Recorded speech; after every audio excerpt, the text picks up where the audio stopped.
जिनका मुसलमानों के साथ ताल्लुक़ है, चाहे वो शिया कम्युनिटी है, सुन्नी कम्युनिटी है, जो भी इसके साथ ताल्लुक़ रखने वाले लोग हैं, उनका एक बोर्ड बना है वक़्फ़ के नाम से। और इस बारे में इस सरकार ने चाहा कि उसमें हम तरमीम कर लें, और तरमीम को लेकर उन्होंने एक, जैसे अमेंडमेंट के नाम पर जाना जाता है, अमेंडमेंट बिल लाई। इस पर गौर खोज हुआ, तभी जाकर इसकी अहमियत को मद्देनज़र रखते हुए रेफ़र किया गया JPC को। अब हाल आज ही क्या हुआ कि JPC ने जो अमेंडमेंट्स सरकार की तरफ से पेश की गई थी उस बिल के बारे में, चेयरमैन साहब ने सारी की सारी जो अमेंडमेंट्स हैं NDA की तरफ से, सरकारी जमातों की तरफ से, उनको मान्यता दी, उनको माना। और जो अपोजिशन की तरफ से मुख्तलिफ ख्याल सीनियर लेवल के लीडर्स हैं जिन्होंने अमेंडमेंट्स पेश की थी, ये सुनने में आया है, अभी रिपोर्ट हुआ है अखबारों में, मुख्तलिफ चैनल्स में, उनको माना नहीं। ये कितना मजाक है, ये मजाक से कम नहीं। और लग रहा है कि BJP बज़िद है, जो वो कहे वही कानून बनना चाहिए। ये नहीं कि एक जामे कानून बने जिसमें हर राय को, हर अकीदा रखने वाले लोगों के जो मुफादात हैं या कंसर्न्स हैं, उनको भी ध्यान में रखा जाए। अपोजिशन को बिल्कुल ही साइडलाइन करना इस सरकार का शेवा बना है, तरीक़ाकार बना है। और इससे हमारी नज़र में न सिर्फ ये कि ये कानून जामे होगा नहीं, बल्कि इसके अलावा इस कानून के बारे में जो एक्सेप्टेबिलिटी है मुल्क की सतह पर, और इस कम्युनिटी, जिस कम्युनिटी के साथ इसका ताल्लुक़ है, उसमें वो एक्सेप्टेबिलिटी मशकूक रहेगी, बनेगी नहीं वो एक्सेप्टेबिलिटी।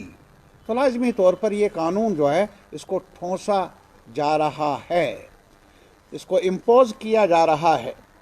वो क्योंकि इसका माने सिर्फ यही है कि एक पर्टिकुलर कम्युनिटी, माइनॉरिटी कम्युनिटी के मुतल्लिक इशूज़ इन्वॉल्व है। हद दर्जा मजाक है और हद दर्जा अफसोसनाक है। हम रजिस्टर करते हैं अपनी मुखालिफत, अपना प्रोटेस्ट। ये तरीक़ाकार जमहूरियत के लिए, पार्लिमानी निज़ाम के लिए मुनासिब नहीं, और ऐसे कानून वज़ा नहीं होते, ऐसे कानून बनते नहीं। ये हमारी पार्लिमानी हिस्ट्री पर एक आंच है, जो ऐसा नहीं होना चाहिए था। और अभी आपने ये भी देखा होगा, कल ही एक स्टेट उत्तराखंड ने, कैबिनेट ने ये फैसला किया कि वो जो यूनिफॉर्म सिविल कोड के नाम से कानून बनाया जाए।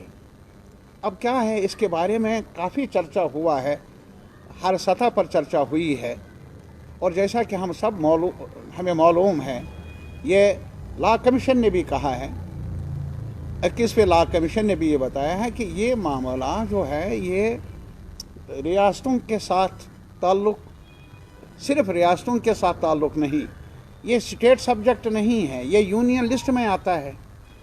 अगर यूनिफॉर्मिटी चाहिए सिविल कोड में, यानी पूरे मुल्क में एक सिविल कोड हो, तो पूरे मुल्क में पार्लियामेंट है, पूरे मुल्क में उस पर बहस होनी चाहिए। अलग अलग रियासतें वज़ा कर ले अपना कानून और उसे नाम दिया जाए यूनिफॉर्मिटी का। वो न सिर्फ ये कि वुमेन्स राइट्स के साथ नाइंसाफ़ी है, बल्कि इसके अलावा ये भी एक कोशिश है उसको ठोंसा जाए, डिबेट के ज़रिए नहीं। जो ड्यू कॉन्स्टिट्यूशनल प्रोसेस है, प्रोसीजर है, उसको अपनाया नहीं गया।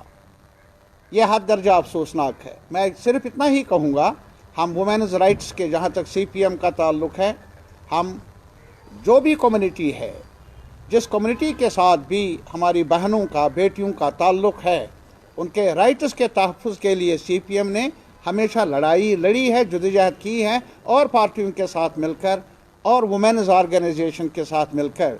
लेकिन इक्वलिटी का नाम कुछ और है, मसावी दर्जा मिलना चाहिए एक बहन का, एक बेटी का, एक माँ का। मसावी दर्जा कुछ और है, यकसान होना। भाई एक ही रंग में नहीं है भी। अगर आप हिंदू लॉ भी देख लेंगे, वहाँ भी मुख्तलिफ़ किस्म के رجحانات ہیں، الگ الگ رجحانات ہیں، فیملیز میں مختلف سیکشنز میں الگ الگ رواج ہیں۔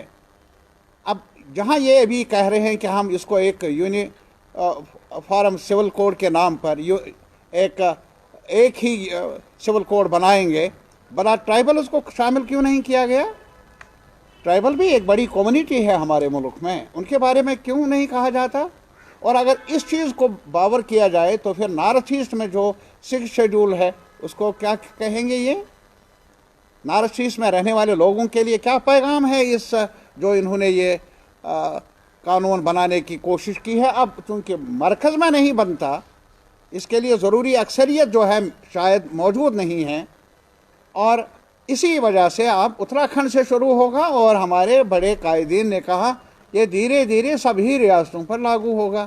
کیسے ہوگا؟ ٹھوسا جائے گا۔ یہ ٹھوسنے والا عمل رک جانا چاہیے۔ یہی آنچ ہے ہمارے۔ کل ہمارا ریپبلک ڈے تھا، کانسٹیٹیوشن کی حفاظت کا سبھوں نے وعدہ کیا۔ کل سبھوں نے یہی ایک اس رسالوں کو دہرایا کہ کانسٹیٹیوشن ہمارا گائیڈنگ پرنسپل ہے، یہ ایک ہمارا ایک فیوچر تشکیل دینے کا ایک بڑی دشا ہے۔ اور آج ہی آپ دیکھ رہے ہیں کہ جے پی سی کو بھی ماننا نہیں، جے پی سی کو بھی یک طرفہ طور پر استعمال کر لینا، اور اس کے علاوہ یونیفائڈ سول کوڈ کے نام پر آپ آج ٹھونس رہے ہیں۔ جیسا کہ حتیٰ کہ اگر آپ دیکھ لیں گے جو 21 جو کمیشن ہے، لا کمیشن، انہوں نے وہ بھی اسی سرکار کے 2016 میں بنایا گیا تھا، انہوں نے اپنی سفارشات 2018 میں پیش بھی کی، جس میں یہ کہا کہ یونیفارمٹی نہ ضرورت ہے نہ یہ اس کی ڈیزائریبلٹی ہے۔ یہ کہا انہوں نے، یہ کہا کہ ہر سطح پر یہ کوشش ہونی چاہیے کہ وہ جو ہمارے وومن ہیں، ہماری بہنیں ہیں، مائیں ہیں، بیٹیاں ہیں، ہر کمیونٹی میں مرد اور عورت کے بیچ میں بحث ہو، ان کو شامل کیا جائے اس بحث میں۔ کمیونٹیز کے درمیان بحث ہونی چاہیے، سکھ کمیونٹی، جین کمیونٹی، پارسی کمیونٹی، ہندو کمیونٹی، مسلمان کمیونٹی، آپس میں بحث ہو، چرچا ہو، تب جا کر کچھ کوشش یہ ہونی چاہیے برابری کے درجے پر عورتوں کو لایا جائے، برابری کے درجے پر۔ ان کو یہ نہیں لڑوانا ہے کہ بھائی تمہارے لیے الگ قانون ہے، کسی کے لیے الگ ہے، یہ نہیں کہ صرف ایک کمیونٹی کو نشانہ بنانا اس نام پر کہ ایک ہی قانون بنانا ہے۔ اور میری نظر میں یہ بھی ایک کوشش ہے جو ہمارا کانسٹیٹیوشنل آرڈر ہے اس کو ایڈورسلی متاثر کر لے گا، اور اس میں روک لگنی چاہیے، اور اسی لیے پارلیمنٹ میں پیش نہیں کرنا کیونکہ اپوزیشن ہوگی، اور اپوزیشن سے یہ سرکار اب یہ اپوزیشن مکت بھارت چاہتی ہے، ہندوستان چاہتی ہے۔ اگر اپوزیشن نہ ہو جمہوریت کہاں؟ اگر اپوزیشن نہ ہو کانسٹیٹیوشنل جو ویلیڈیٹی ہے، کانسٹیٹیوشن کی کریڈیبلٹی ہے، وہ کہاں رہے گی؟ اور اسی لیے میں نے آپ کو تکلیف دی آن بوتھ کاؤنٹس۔ نمبر 1 جو وقف بورڈ کے بارے میں جے پی سی کا میں جو چیئرمین نے رول ادا کیا آج as reported in the press, انہوں نے یک طرفہ طور پر سرکاری جماعتوں کے امینڈمنٹس کو مانا، اور اپوزیشن کے جتنے بھی امینڈمنٹس ہیں، تو لازمی طور پر پھر جے پی سی کی ضرورت کیا ہے؟ پھر تو بل ہی مت پیش کر لو، ڈکلریشن کر لو، اوپر سے ہی قانون وضع کر لو گھروں میں بیٹھ کر، پھر اداروں کی کیا ضرورت ہے؟ اینی یہ ایک بڑی آنچ ہے ہمارے پارلیمانی اداروں پر، یہ بڑی آنچ ہے ہمارے پارلیمانی جو سسٹم ہے، ڈیموکریٹک سسٹم، اس پر آنچ ہے۔ اختلافات اپنی جگہ، ہر ایک کے لیے ضروری ہے کہ ایسے ادارے محفوظ رہے اور اپوزیشن کی رائے کا احترام کیا جانا چاہیے۔ وہی حال ہمیں آج ایک ہی یکسانیت کا قانون نہیں چاہیے، ہمیں قانون چاہیے ہماری بہنوں کو، ماؤں کو، بیٹیوں کو، ان کے تحفظات ہونے چاہیے، ان کے رائٹس کو محفوظ کیا جائے، چاہے کسی بھی کمیونٹی میں رہنے والی ہمارے بہنیں ہیں، بیٹیاں ہیں، یہ ہماری مانگ رہے گی۔ بہت بہت شکریہ۔